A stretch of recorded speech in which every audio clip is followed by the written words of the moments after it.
C'est l'heure du choix pour les électeurs en France. Les bureaux de vote ont ouvert ce matin à 8 h, comme ici à la mairie du 13e arrondissement de Paris, pour le premier tour de l'élection présidentielle.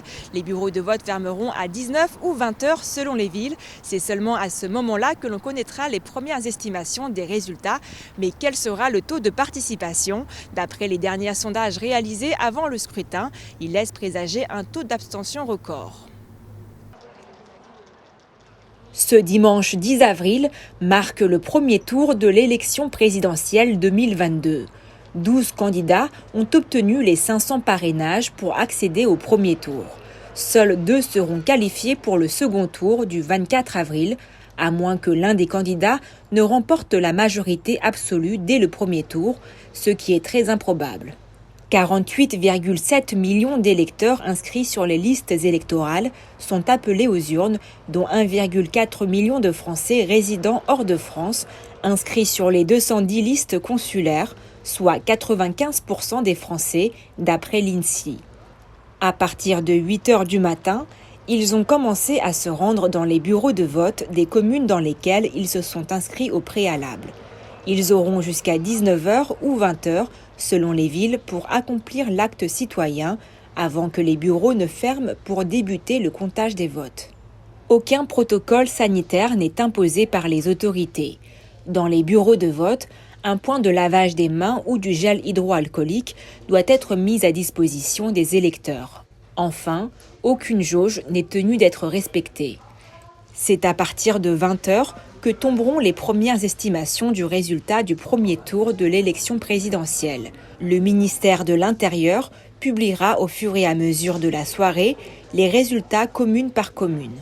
Dans le bureau de vote, l'annonce des résultats se fait une fois le procès-verbal établi. Le résultat est alors proclamé en public par le président du bureau et affiché dans la salle de vote. Puis, il revient au Conseil constitutionnel de les valider 3 jours plus tard. Ce conseil s'assure de la régularité du scrutin et examine les éventuelles réclamations. À la mairie du 13e arrondissement de Paris, certains électeurs interrogés ont dévoilé le nom du candidat pour lequel ils ont voté, dont une majorité pour Emmanuel Macron. J'ai voté Emmanuel Macron parce qu'il a mené une bonne politique et je pense qu'il va encore mener, j'ai envie qu'il continue à mener cette politique. J'ai voté Jean-Luc Mélenchon parce que c'est un des 3 candidats aujourd'hui, si on est bien raisonnable, qui peut passer au second tour. Et c'est quand même assez important là d'avoir un candidat qui a l'esprit des mesures sociales, qui a l'esprit des mesures écologiques. Et je pense que déjà une grande part des jeunes va se mobiliser, j'espère, et je crois, au vu de ce qu'on voit dans les réseaux sociaux aujourd'hui, pour ce parti-là qui est quand même, pour déjà éviter qu'on ait de l'extrême droite au pouvoir, ce qui semble assez nécessaire. Éviter un nouveau mandat de Macron qui n'était pas non plus incroyable, en tout cas pour les jeunes, pour l'écologie, et qui sont quand même des sujets qui sont essentiels aujourd'hui. J'ai pris Macron parce que je trouvais, même Macron, je ne suis pas enthousiasmée.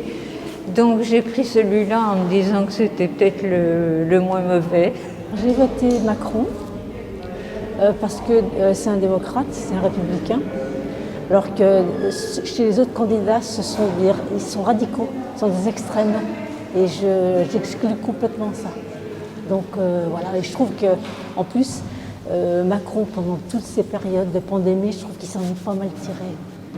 Même au niveau social, c'était une période très compliquée. Je pense que les autres n'auraient pas fait mieux.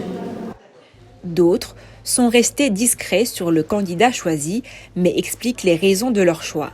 C'est le seul moment où on peut réellement se rapprocher de la personne qui nous semble le mieux nous représenter. C'est un équilibre entre tous les aspects, tant économiques, sociaux, humainement aussi. C'est important pour moi de voter parce que sinon il n'y a pas de République.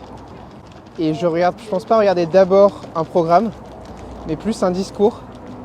Donc une grande ligne en fait.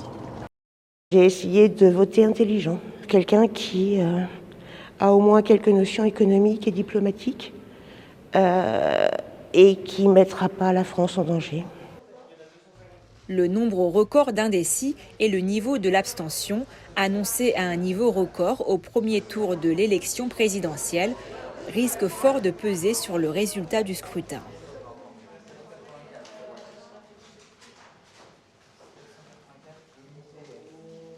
Reportage par Mandarin TV.